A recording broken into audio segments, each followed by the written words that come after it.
이번 시간에는 블럭에 대해서 설명드리도록 하겠습니다. 프리미티브 모델링의 조건 중에 하나인데요. 육면체 형상을 생성할 때 좀 더 편리하게 생성하는 방법입니다. 우리가 육면체는 익스트루드로도 표현이 가능합니다. 하지만 익스트루드 같은 경우에는 커브를 그린 다음에 표현을 하셔야 되는 방법이지만 이 블럭은 내가 원하는 위치점만 찍어주시게 되면 그 형상이 나타나기 때문에 어떤 식으로 표현하는지 알아볼 거고요.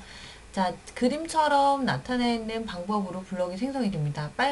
주황색으로 표현되어 있는 이 포인트가 이 위치점을 선택을 했을 때 나타나는데, 이 위치점을 표현을 해가지고 X, Y, Z에 대해서 이 축에 따라서 표현이 됩니다.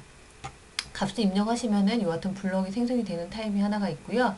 두 번째로는 to point and height. 여기 보시면 두 점을 찍는데 사각형을 그리듯이 대각선으로 포인트를 선택을 합니다. 그러면은 바닥 쪽에 사각형이 표현이 되고 높이값만 입력을 하면 이렇게 육면체가 나타내는 방법을 볼 수가 있고요. 세 번째로는 대각선으로 포인트를 찍는데 3차원에 대한 포인트예요. 같은 XY 평면에 대해서 포인트가 아니고요. 대각선 포인트를 선택을 하게 되면은 여기에 표현이 된다라는 점을 확인해 주시면 되고요. 키포인트로 여러분들 이해를 해 주셔야 되는 부분이 WCS 방향에 따라서 블럭에 대한 생성된 내용이 틀리기 때문에 이 부분이 굉장히 중요합니다. 아이콘을 자세히 보시게 되면 타입의 아이콘들의 X, Y, Z의 색깔이 있어요. X축에 대한 색깔, Y축에 대한 색깔, Z축의 색깔. 그게 여기에 구현이 되어 있거든요. 그러면 NX를 띄워놓고 한번 설명을 다시 드리도록 할게요. 자, 일단 데이터 코디네이트 시스템은 크게 필요가 없으니까요. 하이드를 시켜놓고 삭제를 하고요. 얘가 이제 WCS인데요. 인서트에 가시면 블럭.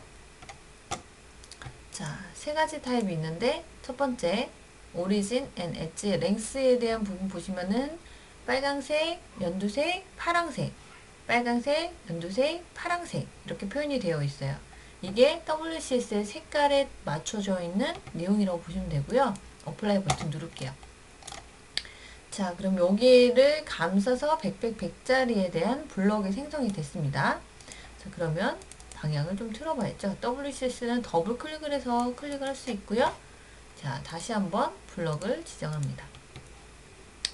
자, 위치에 대해서 OK 버튼 다시 한번 눌러주시고 어플라이. 어때요? 이 위치의 방향을 감싸서 표현을 하고 있죠. 그래서 이렇게 나타내지는데 지금은 너무 틀어져 있는 상태로 구현이 되다 보니까 WCS 잠시 옮겨놓도록 하겠습니다. 자, 이와 같이 이제 블럭이 표현이 되어 있고요. 자, 이번에 다시 한번 블럭을 나타내는데 두 번째 타입으로 대각선으로 포인트를 이렇게 선택을 합니다. 그렇게 되면은 높이가 100인 이런 블럭이 생성이 되죠. 말씀드렸죠? 바닥 부분에 XY 평면에 대각선으로 포인트를 찍어주면 여기 위치에 나타나니까 제가 이렇게 놓고 만들었잖아요. 그 내용으로 참고해 주시면 되고요. 만약에 편집을 하고 싶다라고 하면 NX 모든 기능 대부분 에디트 파라미터 아니면 더블 클릭해서 적용을 하셔도 돼요. 높이 값을 얘는 한 150으로 변경해 보도록 하겠습니다. 자, 이렇게 이제 나타냈고요. 보시면 블럭의 세 번째 내용을 한번 해볼게요. 대각선으로 포인트를 찍겠습니다. 여기 보시면은 포인트 선택하고 대각선으로 이렇게 포인트를 선택하시면 어플라이. 네, 이와 같이 블럭이 생성이 되는 걸 확인하실 수가 있어요.